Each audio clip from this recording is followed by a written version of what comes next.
지난주에 제가 제프리 롱이라는 미국 의사가 쓴 책을 본 적이 있습니다. 이분이 어떤 연구를 하면서 수많은 사람들로부터 들었던 말이 있는데 이것이 무엇에 대한 이야기인지 제가 책에 있는 내용을 소개해 드릴 테니까 한번 맞춰 보세요. 이 의사가 전 세계에 있는 수많은 사람들로부터 이런 말을 들었습니다. 사랑, 기쁨, 행복, 그리고 당신이 한꺼번에 느낄 수 있을 온갖 좋은 감정을 다 느꼈습니다. 두려움이나 근심이 전혀 없었습니다. 엄청난 사랑과 평화, 아름다움을 느꼈는데 이루 말로 다 설명할 수 없었습니다. 여러분, 이분들은 뭐에 대한 이야기를 하는 걸까요? 엄청난 사랑과 평화, 아름다움이 느껴지더래요. 두려움이나 근심이 전혀 없더래요. 사랑, 기쁨, 행복 이런 감정들이 한꺼번에 다 느껴지더래요. 자, 이 의사분이 전 세계에 흩어져 있는 사람들로부터 살아있는 사람들로부터 들었다 그랬죠. 자, 이런 말들이 무엇에 대한 것일까요, 여러분? 자, 사랑, 기쁨, 행복, 이런 감정들을 한꺼번에 다 느낄 수 있게 해주는 이것은 과연 무엇에 대한 것일까요? 이 책의 제목이 뭔가 하면요, 죽음 그 후입니다. 죽음 그 후. 자, 이 의사에게 이런 말을 들려준 사람들이 누군가가 하면은요, 의학적으로 한번 죽었다가 다시 살아난 사람들이 했던 말입니다. 죽으면 모든 게 끝이라고 하던데 이분들이 죽어보니까 끝이 아니고 죽고 난 뒤에 어떤 세계가 있고 어떤 삶이 있더라는 겁니다. 그래서 이분들이 죽고 난 뒤에 경험했던 일들을 이렇게 지금 이야기하고 있는 겁니다. 물론 이것과 완전히 반대되는 그런 말들도 있습니다. 자, 여러분, 의사들이 볼 때는요, 의식이 없고 심장 박동이나 호흡이 정지되어서 분명히 의학적으로 사망 선고를 이 사람에게 내렸는데 이 사람이 얼마 뒤에 깨어나더니 뭔가를 경험했다 하는 거예요. 자, 이 책은요, 이 의사가 1998년에 임사체험연구재단을 세운 뒤에요, 전 세계에 흩어져 있는 1300여 명의 임사체험자들을 대상으로 10년 동안 조사한 뒤에 이 책을 썼습니다. 임사체험은 의학적인 죽음을 경험한 뒤에 다시 살아난 사람들을 말합니다. 이 임사체험이라는 말을 처음으로 사용했던 레이먼드 무디라는 정신과 의사가 임사체험에 대해서 이런 정의를 내린 적이 있습니다. 사망 시점에서 특정인에게 일어나는 본인이 의도하지 않았던 심오한 영적 사건. 자, 이분도 의사인데요, 임사체험은 과학적으로, 의학적으로 설명할 길이 없기 때문에 이것은 영적인 사건이다, 이 의사가 이런 말을 해요. 자, 의식이 없고 심장박동이나 호흡이 정지된 뒤에 무언가를 경험한다는 것은요, 이 의학적으로는 설명이 되지 않는 일이거든요. 그래서 많은 의사와 과학자들이 이것은 환각일 뿐이다, 이런 경험은 환각일 뿐이다, 이렇게 주장하는 분들이 많습니다. 그렇지만 어떻게 그 많은 사람들이 환각 상태에서요, 이렇게 거의 비슷한 경험을 하게 되는지, 그것도 전 세계 곳곳에 흩어져 사는 사람들인데 그 사람들이 하는 말들이 너무나 똑같다는 거예요.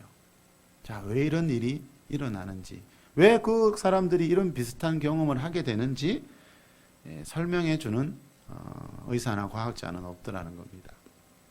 여러분, 의학이나 과학의 도움을 우리가 받을 수 있지만요, 그 의학이나 과학이 이 세상에서 일어나는 모든 일들을 다 설명해 주진 않습니다.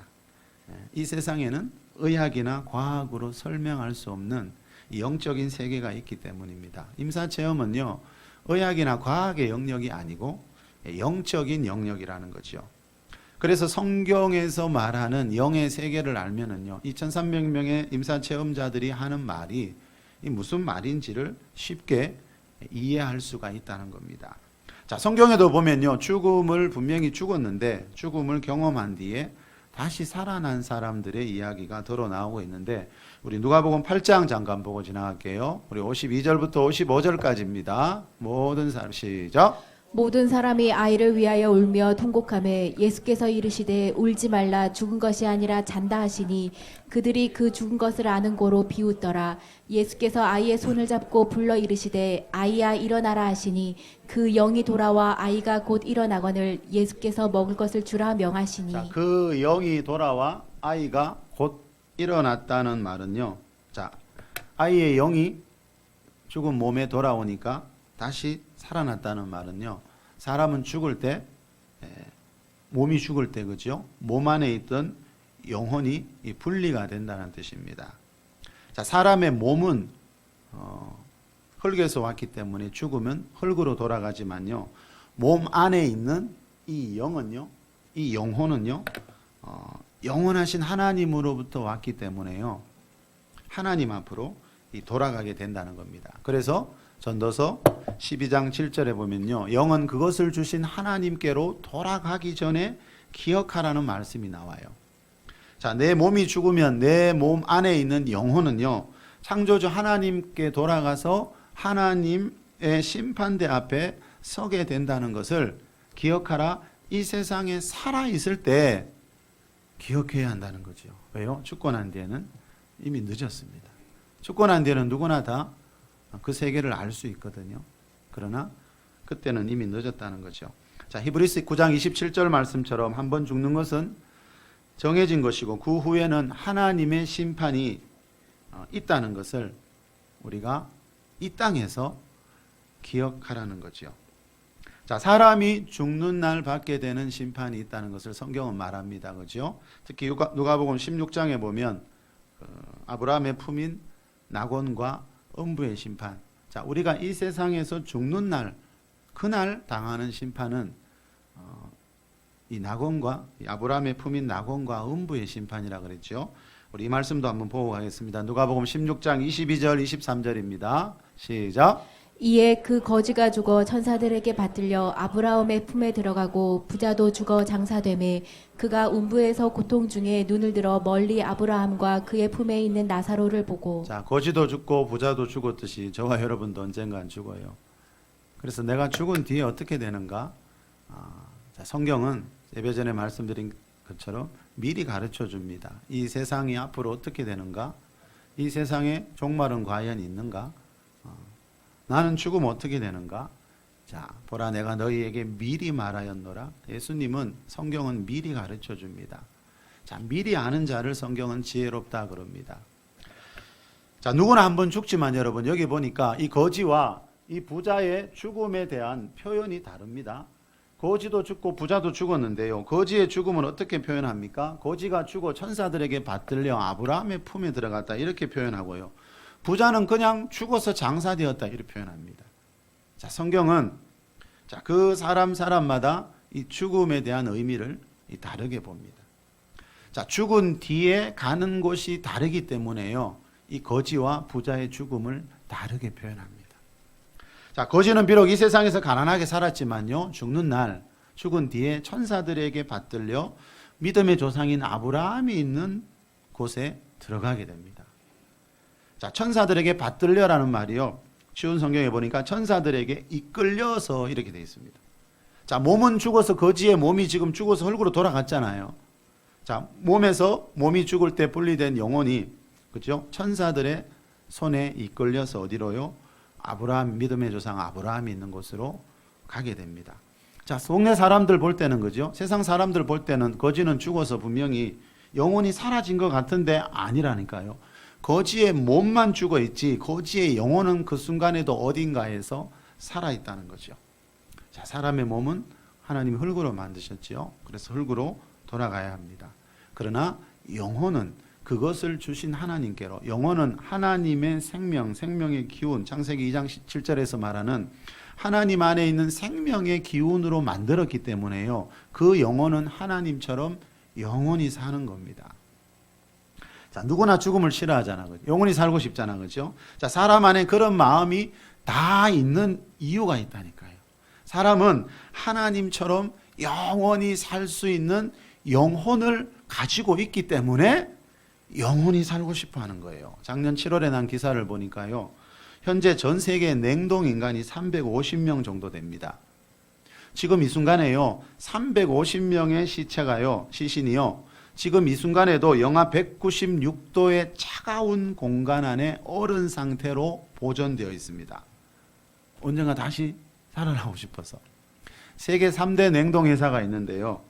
여기에 보관 중인 시신만 350여 구래요. 더 많을 수도 있다는 거죠, 지금. 현재 냉동인간이 되겠다고 대기하고 있는 사람도 최소한 수천 명이 된다고 합니다. 자, 우리나라에도 냉동인간의 부활을 연구하는 학자들이 있습니다. 2017년부터 이 사업도 우리나라에 들어와 있습니다. 신청자가 꽤 많다 그래요, 우리나라 사람도. 자, 여러분, 사람 안에는 이렇게 더 오래 살고 싶고 더 살고 싶고 영원히 살고 싶은 마음이 다 있습니다. 그래서 별 방법을 다 찾는 거예요. 하나님 인간을 창조하실 때요, 전도서 3장 11절에 보면요, 영혼을 사모하는 마음을 주셨어요. 하나님으로부터 온 그 영혼 안에요, 하나님처럼 영원히 살고 싶어하는 마음이 들어있다니까요. 자, 그래서 사람은 여러분 이 땅에서 사라졌다고 그 사람이 사라진 게 아닙니다, 여러분. 사는 장소가 달라졌을 뿐이에요. 자, 그런데요, 이 거지와 달리 부자가 죽을 때는 아까 보니까 천사들이 데리러 왔다는 말이 없지요. 그냥 거지는 죽어 장사했다, 무덤에 묻어버렸다, 그게 다입니다. 근데 이 거지는 죽을 때 천사들이 찾아와서 이 거지의 영혼을 데리고 아브라함의 품으로 올라갔어요. 자, 죽음에 대한 표현이 이렇게 다르다는 것. 이 세상 모든 사람들은 이 둘 중에 한 길로 갑니다. 자, 다시 말하면 내가 죽는 날 천사를 만나는 사람이 있고 못 만나는 사람이 있습니다. 자, 천사를 만나는 사람들은 이 거지처럼 아브라함이 들어가게 되고 품에 들어가게 되고요. 이 부자처럼 천사를 만나지 못하는 사람들은 이 부자가 갔던 곳으로 가게 됩니다. 자, 23절에 보니까요, 그가 음부에서, 부자도 죽어 장사되매, 자, 그 다음에 어떻게 됩니까? 그가 음부에서, 부자는 음부에 갔습니다. 거지는 아브라함의 품에 들어갔고, 거지는 아브라함의 품에 들어갔고, 이 부자는 음부에 들어갔는데, 음부는 뭐 하는 곳인가 보니까요, 그가 음부에서 고통 중에 있습니다. 음부는 고통당하는 곳입니다. 이 말씀 아래 25절에 보면은요, 거지는 여기서 위로를 받고 너는 거기서 괴로움을 받는다는 말이 나옵니다. 자, 거지가 들어간 아브라함의 품은 위로받는 곳이에요. 아까 권사님 기도하실 때 하나님의 위로라는 말을 했죠. 자, 이 거지는 지금 뭐 하고 있습니까? 이 순간에도 하나님의 위로 속에 있고요. 이 부자는 지금 이 순간에도 여전히 여러분 괴로움과 고통 속에 있다는 거죠. 자, 다시 말하면 거지가 들어가 있는 아브라함의 품은 영원한 위로가 있는 곳이고요. 부자가 들어가 있는 이 음부라는 것은 영원한 괴로움과 고통이 있는 곳입니다. 이 누가복음 24장 43절에 보면요, 여기서 말하는 아브라함의 품을 예수님이 낙원이라고 했죠, 그렇죠? 그 십자가에서 죽으실 때 우편 강도에게 오늘 네가 나와 함께 낙원에 있을 것이다. 자, 사람은 죽자마자 죽는 날 낙원에 갑니다. 그 낙원이 바로 아브라함의 품입니다. 아브라함의 품은 위로의 장소고 낙자는 즐거울 낙자입니다. 거기는 즐거운 곳이라는 거죠. 위로받고 위로와 즐거움이 있는 곳으로 가는 사람이 있고요. 몸이 죽고 난 뒤에 그 영혼이 하나님의 위로가 있는 곳, 즐거움이 있는 곳으로 가는 사람이 있고요. 반대로 고통과 괴로움이 있는 곳으로 가는 사람이 있습니다. 자, 누가복음 16장 24절 25절 한번 우리 다시 한번 크게 읽어봅시다. 시작. 불러 이르되 아버지 아브라함이여 나를 긍휼히 여기사 나사로를 보내어 그 손가락 끝에 물을 찍어 내 혀를 서늘하게 하소서. 내가 이 불꽃 가운데서 괴로워하나이다. 아브라함이 이르되 예 너는 살았을 때에 좋은 것을 받았고 나사로는 고난을 받았으니 이것을 기억하라. 이제 그는 여기서 위로를 받고 너는 괴로움을 받느니라. 자, 위로와 괴로움은 완전히 반대되는 말입니다. 그렇죠? 자, 몸이 죽은 뒤에 영원한 위로가 있는 곳으로 가는 영혼이 있고, 그죠? 영원한 괴로움이 있는 곳으로 가는 영혼이 있습니다. 자, 이 땅에서 아무리 부자로 살아도 여러분, 자, 죽은 뒤에 음부에 들어가면 그 부자로 사는 게 아무 의미가 없습니다. 그죠? 왜 그렇습니까? 이 땅에서 부자는 길어야 100년이거든요. 근데 낙원과 음부에서의 삶은 영원한 시간이거든요. 여러분, 영혼에 대해서 한번 묵상해 보셨어요? 영원은 끝이 없어요. 끝이. 천년, 만년, 천만년을 살았는데 아직도 끝이 없어요. 예. 나라는 존재는 여러분 이 땅에서 잠시 100년 살다가 사라지는 그런 존재가 아니라는 거죠. 자, 물론 이 낙원과 음부에서 영원히 사는 게 아니라 그랬습니다. 그렇죠? 우리 계시록 할 때 많이 살펴봤습니다만 계시록 20장에 보면 예수님이 계시록 19장에 재림하시고 20장에 천년왕국이 있습니다. 이 땅에 이사야 65장에서 말하는 구약에 나오는 그 천년왕국이라는 곳이 있습니다. 천년 동안, 천년이 참에 그랬지요. 천년은 상징이 아닙니다, 여러분. 어떤 상징적인 기간을 천년이 참에, 천년 동안 이렇게 자세하게 표현할 필요는 없습니다. 그래서 이 천년은 분명히 이 땅에서 이루어지는 어떤 천년간의 기간을 말하는 겁니다. 자, 계시록 19장에서 예수님이 재림하시고 20장에 천년왕국이 있고 천년왕국 끝에 마귀가 불못에 던져지면요, 이제 하나님의 흰보자 심판이 있습니다. 그렇죠? 자, 그 흰보자 심판 때가 되면 무슨 일이 있다 그랬죠? 이 세상에 살았던 모든 죽은 자들이, 무덤에 있는 죽은 육체들이 부활해서 어떻게 됩니까? 예수님이 요한복음 5장 29절에서 말씀하신 것처럼 어떤 사람들은 생명의 부활인 천국으로 들어가고 어떤 사람들은 심판의 부활인 지옥으로 들어가게 됩니다. 자, 다시 말하면 낙원에 있는 영혼들은요, 부활한 자기 몸과 함께 하나님의 보좌가 있는 천국으로 들어가게 되고요. 자, 음부에 있는 영혼들도 그 육체가 부활하거든요. 부활해서 어디로 갑니까? 불못, 곧 지옥으로 들어가게 됩니다. 그래서 계시록 20장 14절에 보면 음부도 불못에 던져진다는 말이 나옵니다. 음부. 자, 부자가 방금 어디 들어갔다 있죠? 음부에 있죠. 낙원과, 다시 말하면 낙원과 음부는 몸은 죽고 난 뒤에 영혼만 들어가는 것이고요. 예수님이 재림하시고 천년왕국 끝에 흰보자 심판 때 그 무덤에 묻혀있던 모든 육체들이 예수님처럼 부활해서, 그래서 여러분 예수님 부활절만 되면 모든 교회에서 그러지요. 예수님은 부활의 첫 열매고 우리도 언제 부활한다고, 언젠가는. 우리 믿는 자만 부활하는 게 아니지요. 그죠? 믿지 않는 불신자들도 흰보자 심판 때 다 부활하게 됩니다. 그래서 낙원에 있던 영혼과 부활한 육체가 하나 되어 어떤 사람들은 천국으로, 음부에 있던 영혼과 그 육체가 부활해서 부활체를 입고 어떤 사람들은 지옥 불못으로 들어가게 되기 때문에 계시록 20장 14절에 보면 음부가 불못에 던져진다. 음부가 통째로 지옥 불못에 들어간다. 이렇게 표현하는 겁니다. 자, 다시 한번 말씀드리지만 낙원과 음부는요, 영혼만 들어가는 것이, 거기는 영혼의 기쁨, 영혼의 위로만 있는 것이고요. 반대로 음부는 영혼의 고통만 있는 것입니다. 우리 마음이 아플 때 있죠. 몸은 건강한데, 맞죠? 내 마음만 아플 때가 있죠. 몸은 건강해서 잘 먹고 잘 걸어 다니는데 내 마음만 아플 수 있죠. 자, 낙원은요, 몸은 죽어 있기 때문에 영혼만 들어간 자들이기 때문에 그 영혼의 위로와 즐거움, 영혼의 고통. 자, 그런데 천국 지옥은 왜 다릅니까? 부활한 육체와 함께 들어가는 곳이 천국이기 때문에요. 천국에는 이 육체의 기쁨, 육체의 즐거움도 따라옵니다.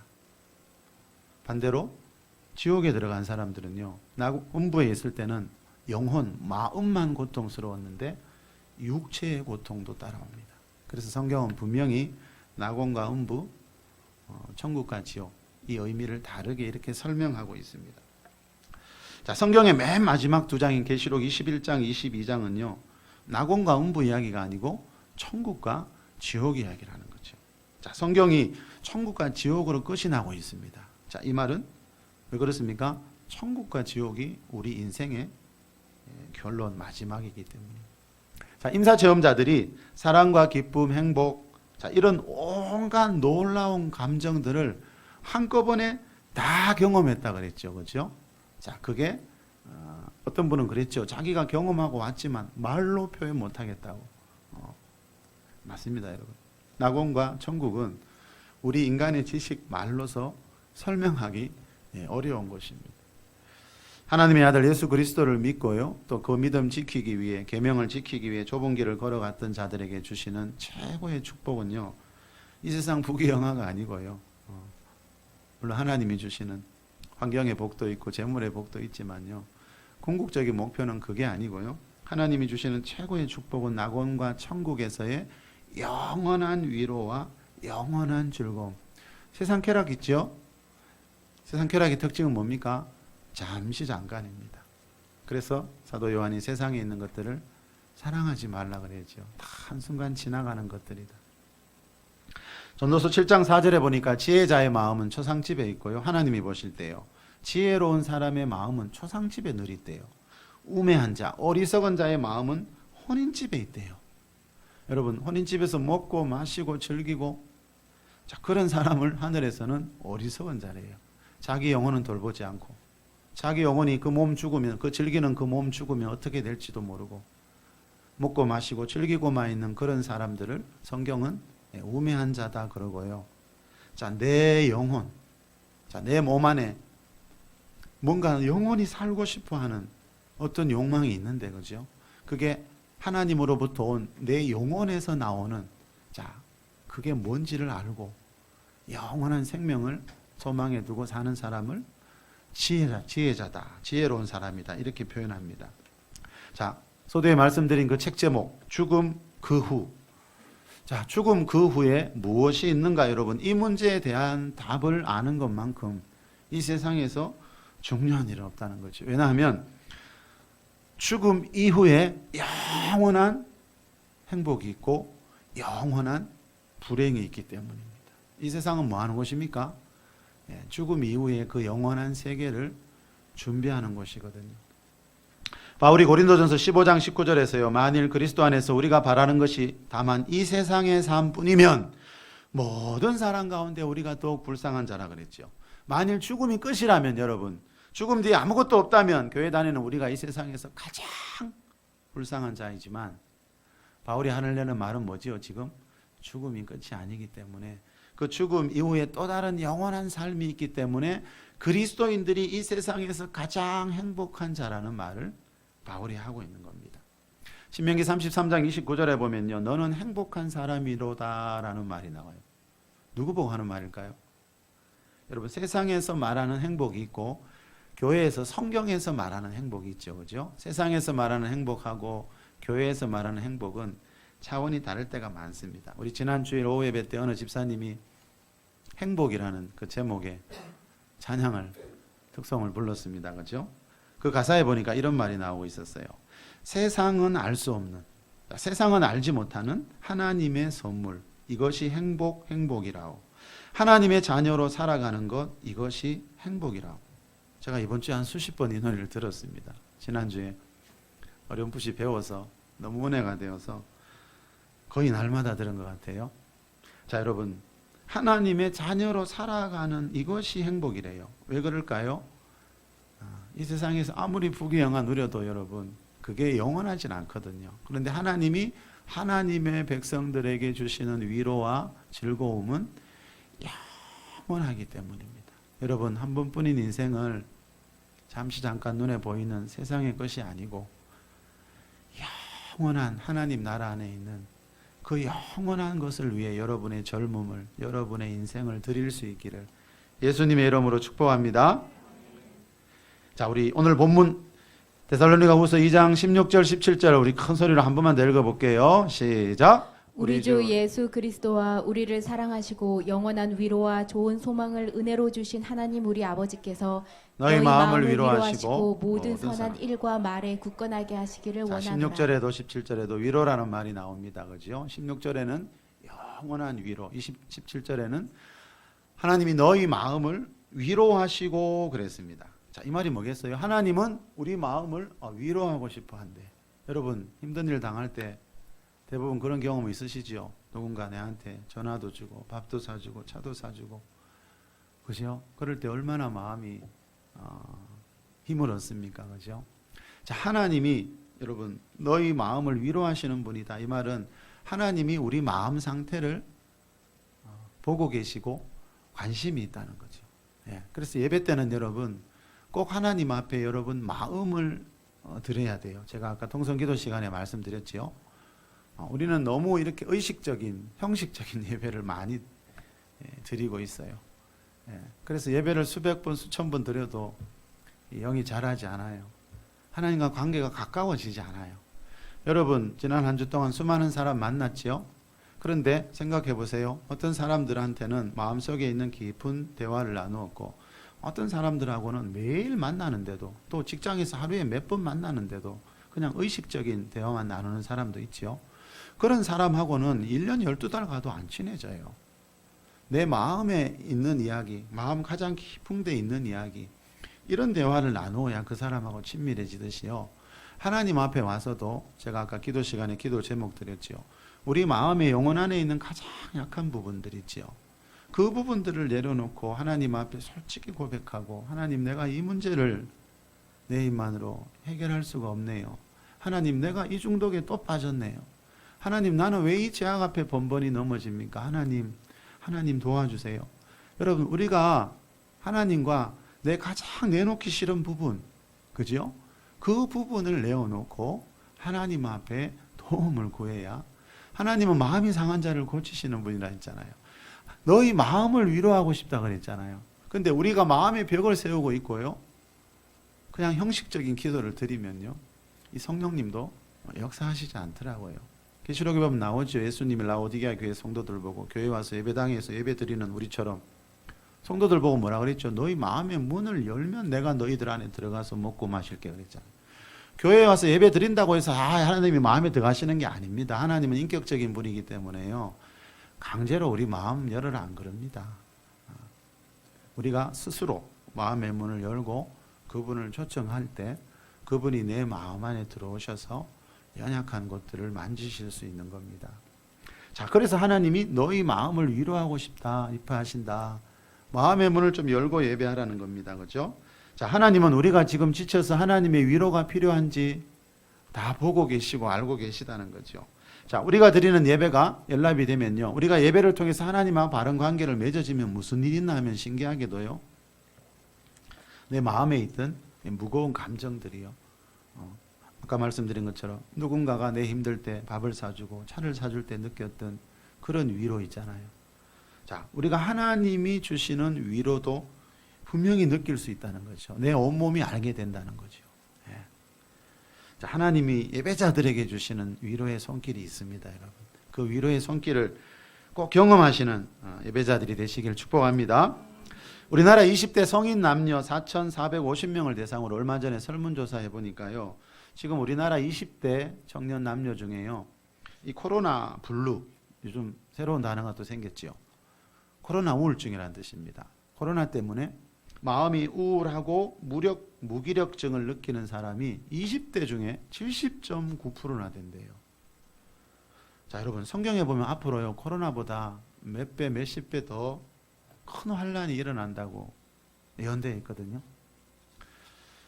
자, 이 말은요, 앞으로 우리는요, 환란 속에서 살아가는 법을 꼭 배워야 됩니다. 다시 말하면 환란 속에서도 내 마음을 지키고, 그죠? 마음의 평강을 잃어버리지 않는 법을 배우지 못하면 늘 우울하고 무기력한 삶을 살게 된다는 거죠. 세상 쾌락에 한번 여러분 빠지면요, 잘 헤어나기 어렵지요. 왜 그런가 하면 히브리서에 나오듯이 그 세상 쾌락, 그 죄악 속에 있는 죄악의 낙이란 말이 나오죠. 사람들이 왜 죄를 짓나 하면 그게 죄인지 알고 왜 하냐 하면요, 그 속에 있는 쾌락 때문이거든. 자, 이 쾌락에 한번 빠지면요, 벗어나기가 참 어려워요. 왜요? 그 쾌락이 주는 즐거움 때문에, 그 죄악이 주는 즐거움 때문에. 그런데 이런 세상의 것들은 하나님의 것만큼 영원하진 않다는 거죠. 영원. 자, 여러분, 성경이 묻습니다. 세상에 있는 잠시 잠깐 그 쾌락, 그 중독 속에 빠져서 인생을 망칠 것인가? 아니면 하나님 안에 있는 오늘 본문 16절에서 말하는 영원한 위로가 있는데, 영원한 즐거움이 있는데 그 길로 갈 것인가?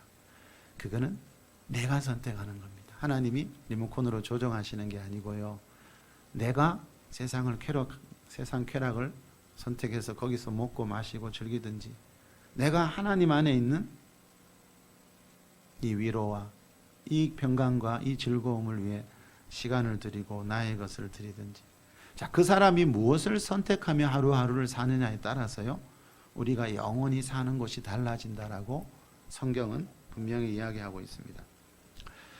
다윗이 시편 27편 3절에서 이런 고백을 한 적이 있습니다. 군대가 나를 대적하여 진칠지라도 내 마음이 두렵지 아니하며. 여러분 혹시 전쟁을 겪은 분이 있습니까? 전쟁이 일어나 나를 치려할지라도 나는 여전히 태어나리로다. 자, 여러분 지금 전쟁이 일어나서 적군들이 나를 향해 지금 죽이려고 총칼 들고 달려오고 있는데 두렵지 않고 나는 여전히 평소처럼 태어날 수 있대요. 여러분 총알이 빗발치는 전쟁터 우리는 안 가봐서 거기가 얼마나 두려운지 잘 모릅니다. 그렇죠? 아직 우리나라 어르신들은 6.25 전쟁을 경험한 분들이 있어서 더러 이제 이런 말씀 들으면 실감이 나시겠지만 사실은 우리들은 잘 이해가 안 됩니다. 그렇죠? 그런데 여러분 분명한 것은 그 총알이 빗발치던 그죠? 그 전쟁터에서 마음이 태어날 수 있는 사람이라면 이 코로나 정도는 두려워하지 않고 얼마든지 이겨나갈 수 있다는 거죠. 야고보서 1장 5장 17절에 보면 엘리야도 우리와 성정이 같은 사람이라는 말씀이 나와요. 구약에 나온 엘리야 선지자. 그렇죠?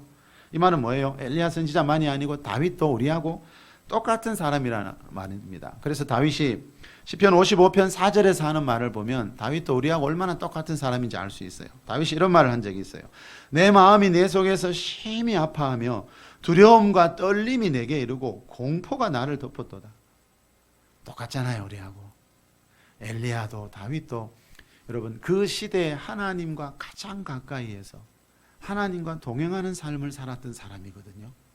그런데 그런 사람들도 우리하고 똑같아요. 내 마음이 내 속에서 지금 심히 너무 아프다. 두려움과 떨림이 내게 있고 공포가 나를 덮고 있다. 그런데 여러분 이 시편 55편을 쓸 때는 다윗이 이런 마음이었는데요. 방금 소개한 27편을 쓸 때는 달라졌어요.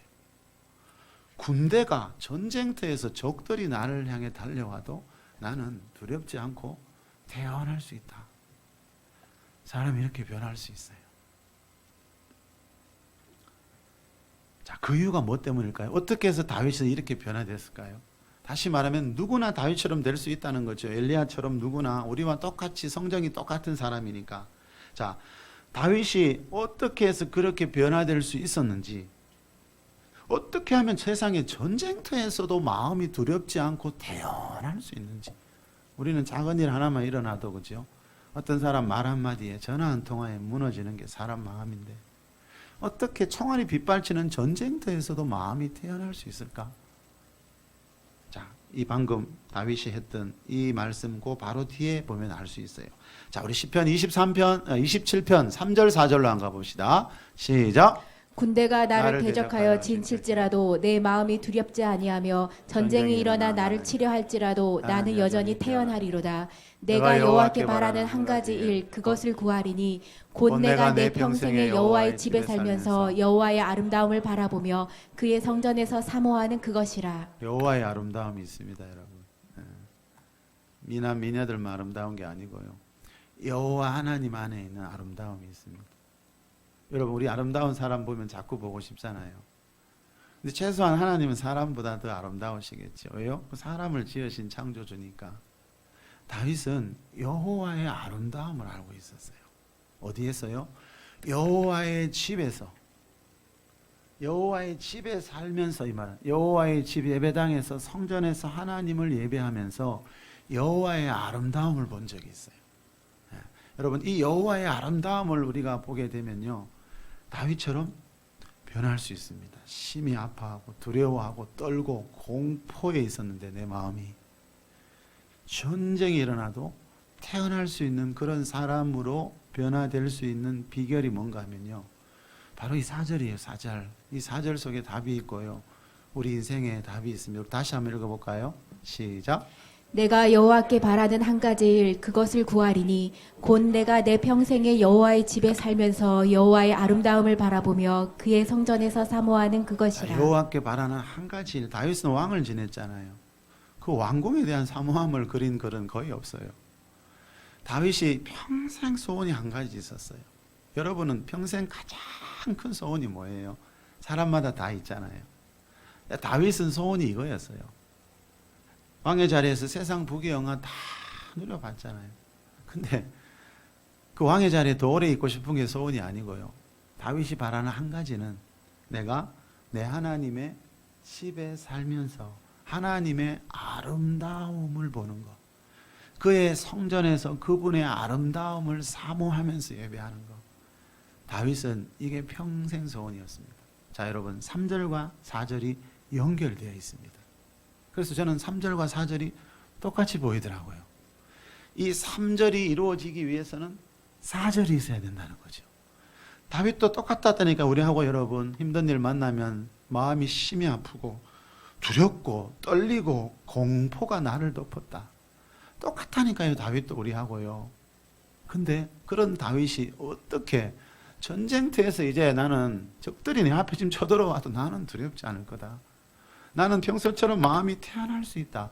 어떻게 사람이 그렇게 바뀔 수 있나 이 말이죠. 사람의 힘으로는 절대 이렇게 안 됩니다. 4절이 답입니다. 여호와의 집에 살면서 여호와 하나님의 아름다움을 언제요? 예배 시간에요. 예.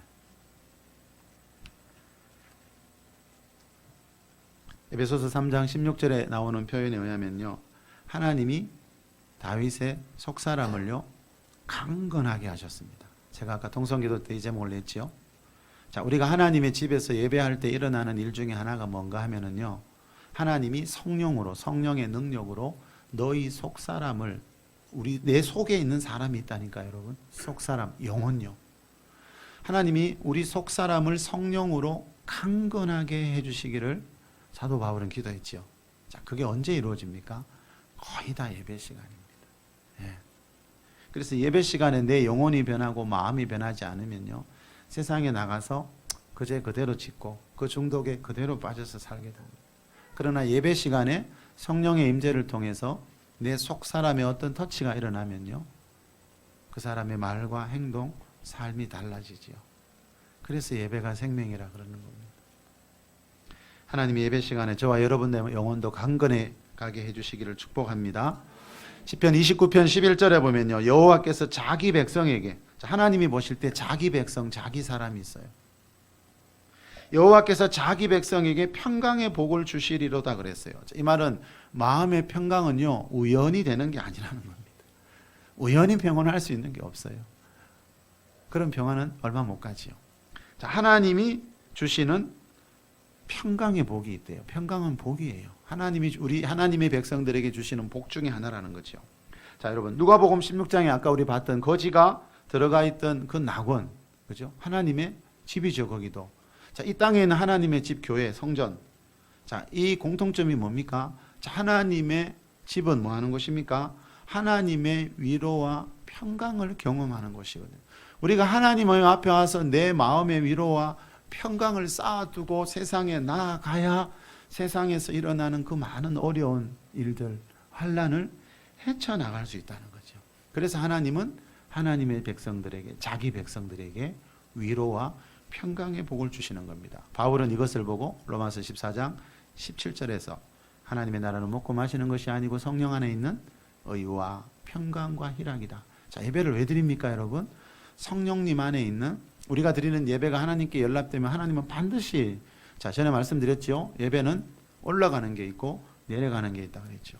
우리가 드리는 찬양, 기도, 또 예물, 헌금 이런 것들이 바르게 하나님께 올라가면 반드시 위에서 내려온다 그랬죠. 온갖 좋은 은사와 온전한 선물이 빛들의 아버지께로부터 내려온다 그랬죠. 그래서 우리가 바르게 올려드려야 됩니다. 첫째는 바른 예물을 드려야 되고요, 바른 찬양을 해야 되고요, 바른 기도를 해야 되고요. 그러면 하나님은 반드시 뭔가를 내려주십니다. 예, 온갖 좋은 은사와 온전한 선물. 자, 그 속에 하나가 뭡니까? 하나님 안에 있는 위로와 평강, 평강의 복. 자, 끝으로요, 영국의 종교개혁자 리들리 주교 이야기를 전하면서 말씀을 맺을게요. 이 주교가요, 메리 여왕 때인데요, 화형당하기 전날 밤, 이제 사형수 처지에 있었거든요. 화형당하기 전날 밤에 이제 동생이 찾아와서 마지막 밤을 형하고 보내려고, 동생이 찾아와서 형을 위로하려고 이 동생이 형하고 마지막 밤을 같이 보내고 싶다 그랬어요. 자, 그때 이 리들리 주교가 거절하면서 이렇게 말했어요. 나는 오늘 밤 평안히 자고 내일 순교하겠다. 여러분 이런 말 들어보셨어요? 나는 오늘 밤 평안히 자고 내일 순교하겠다. 내일 죽는다는 거 안다니까. 그것도 화형, 불 태워져 죽는 걸 봤거든요. 전에 다른 사람. 자기도 불 태워져 내일 죽는다는 거 아는데 동생아 가라는 거죠. 집으로 가서 편히 자라는 거죠. 나는 오늘 밤 평안히 자다가 내일 순교할게. 여러분 이게 사람이라니까요. 이분이 어떻게 이런 말 할 수 있었죠? 하나님이 평강의 복을 주셨기 때문에. 스데반 집사도 돌에 맞아 죽을 때 얼굴이 해와 같이 빛났다 했어요. 하나님이 평강의 복을 주시는 사람이 있어요. 하나님이 주시는 위로와 평강은요, 죽음보다 더 강합니다. 주일 예배 드리시면서요, 여러분, 하나님이 주시는 영원한 평강을 사모하면서 예배하는 여러분 되시길 바랍니다. 그리고 그 위로와 평강 가지고 세상에 가셨어요. 세상 모든 환난 이기고 하나님의 영원한 나라 천국에서 꼭 다시 만날 수 있는 저와 여러분 될 수 있기를 우리 주 예수 그리스도의 이름으로 축복합니다. 우리 잠시 기도합시다.